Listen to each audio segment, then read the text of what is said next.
C'est à propos de quoi?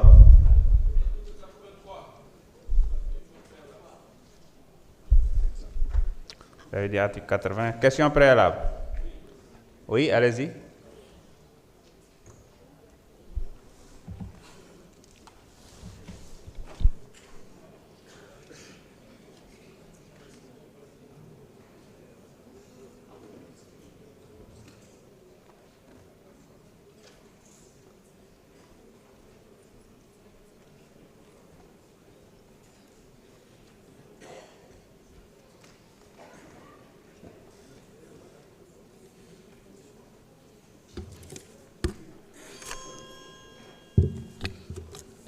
Je vous remercie, Monsieur le Président.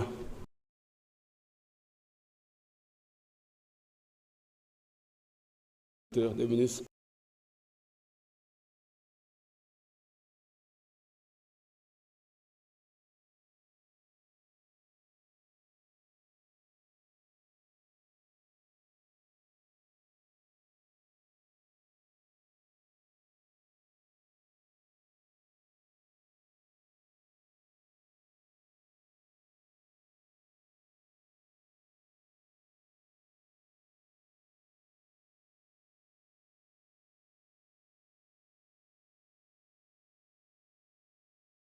Terminé.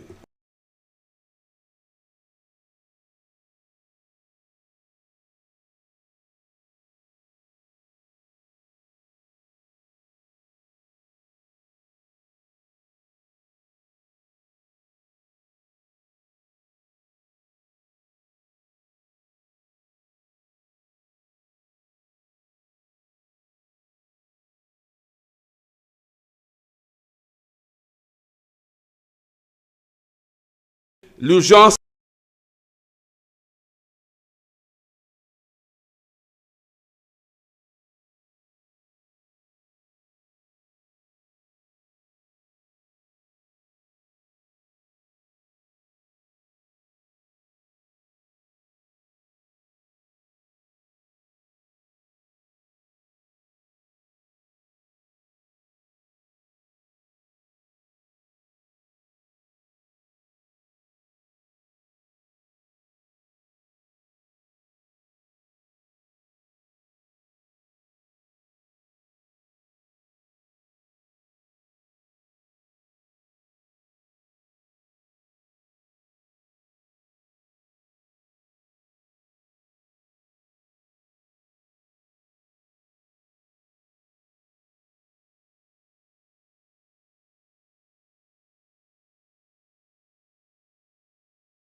lu ñu war a waxtaane la wax naa ko en commission j'ai demandé même l'avis du président de la République pour xam lan la xalaat ci lii parce que dama bokkoon ci dialogue bi bokkoon ci ñu ko jox rapport bi déglu ko mu wax ma déglu démb mu génne ñu 4 projets de texte 4 avant-projets yu jël en compte notre code électoral jàpp naa ni waruñu permettre loolu pour ñuy am donc par conséquent lii suñu borom moo ko dugal lii yàlla moo ñu bëgg a dimbali rek pour que ñu reporter séance bi en toute légalité du gàcc ci kenn ñu dem dellu waxtaan ñëwaat pour indiwaat texte bi suñu deful loolu on aura violé notre règlement intérieur et monsieur le président de l'Assemblée nationale je ne pense pas que vous devez constater qu'on viole notre règlement intérieur. Je vous remercie.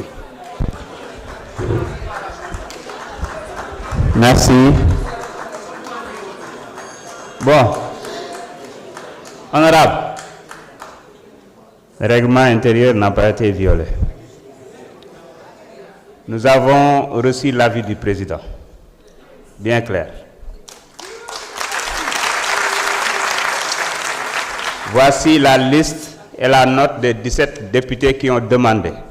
Avant de venir prendre la parole, il fallait d'abord avoir 2 avis contraires, ce qui n'a pas été le cas. Donc, je pense que, oui.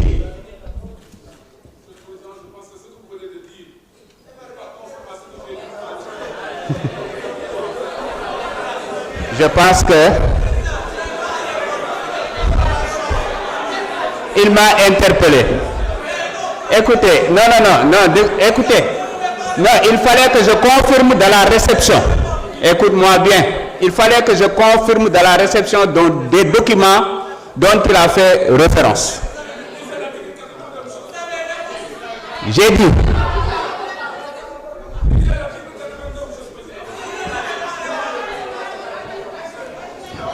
laissez-moi terminer.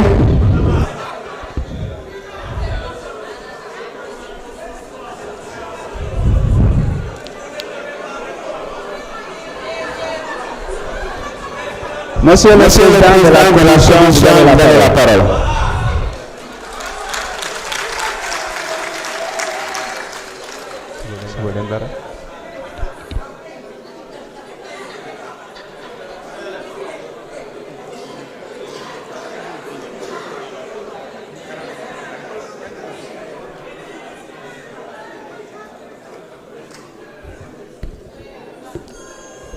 Monsieur le Président, je vous remercie.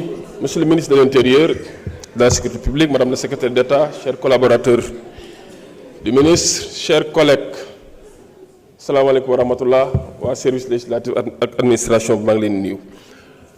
Monsieur le Président, liir bi mujjee juddu tey xamoon na ne bu ñu ñëwee fii certains membres de l'opposition bu ñu ñëwee dinañ soulever règlement article 82 du règlement intérieur. Exécutif bu si jëlee initiative da koy indi fii ci parlement bi ñu discuter ci ñun ñoo xool bay jàll wala du jàll te effectivement article 80 nee na l'initiative parlementaire appartient concurremment l'initiative législative concurremment la wax concurremment au président de la République, au premier ministre et aux députés waxul à l'Assemblée nationale dañu aux députés. kon li ñuy def nii c'est une prérogative constitutionnelle beneen bi may bañ ngeen tomber ci piège bi parce que ñoom li ñuy bëgg di wax rek yi nga entre les institutions wala les trois pouvoirs amul prééminence waxuñu ni bii moo nekk ci kaw bii wala bii moo nekk ci suufu bii ñoom ñëpp a yem en termes de dignité rawatina assemblée nationale ak exécutif kon li ñuy def nii non seulement constitution bi dañu respecté règlement intérieur nañu respecté mais également suñu vis-à-vis mooy le peuple sénégalais ñuy taxaw ndax ñun mat nañ li ñu doon wala ndax ñun dañoo nekk benn instrument de validation des desiderata des uns et des autres te assemblée nationale yooyu fi amoon amatu fii assemblée nationale bii dina jël ay responsabilités am constitutionnelles am responsabilité politique am et ses responsabilités étatiques assumer que devant le peuple devant l'histoire et devant la postérité je vous remercie. Merci beaucoup. Monsieur le rapporteur.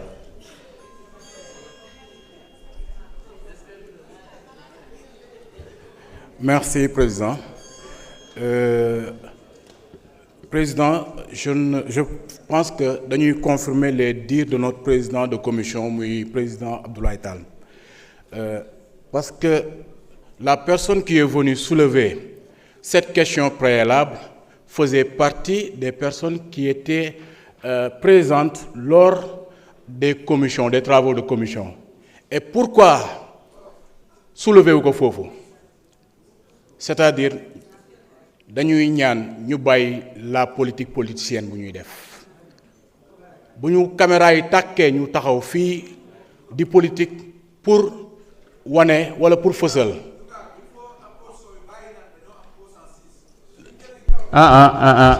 Honorable. Honorable, s'il vous plaît. dañuy Honorable. S'il vous plaît, vous n'avez pas la parole. Cheikh Bara, s'il vous plaît. Allez-y, continuez. Nous rappelons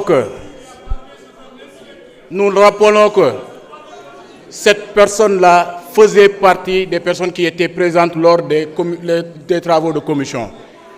Il pouvait soulever cette question foofu mais defu ko dafa bàyyi ba caméra yi tàkk mu doog ko def ñuy ñaan cette politique politicienne ñu bàyyi ko bu ñuy politique c'est pour la population sénégalaise et je suis sidéré depuis hier parce que j'ai vu une partie de nos amis de la majorité entre guillemets nos amis de la majorité ñi ne nos amis de la majorité tey ñoom ñoo jege ñi nga xam ne ñoom ñooy poser ces questions préalables là et boo gisee muy doxee ni nga xam ne dafa am lu xew te ñun nag dafa am lu ñu tax a jóg on est venu pour modifier ce code électoral. S'il vous plaît, chers collègues, nañu def lu ñu tax a jóg et puis nous n'avons que 4 heures de temps pour jóge fi nañu def la nga xam ne mooy priorité jërëjëf. Merci beaucoup. Monsieur le ministre de l'Intérieur ou Ayib Daffé. Merci beaucoup, Monsieur le Président. Nous n'avons pas d'observation. Merci. Honorable Ayib.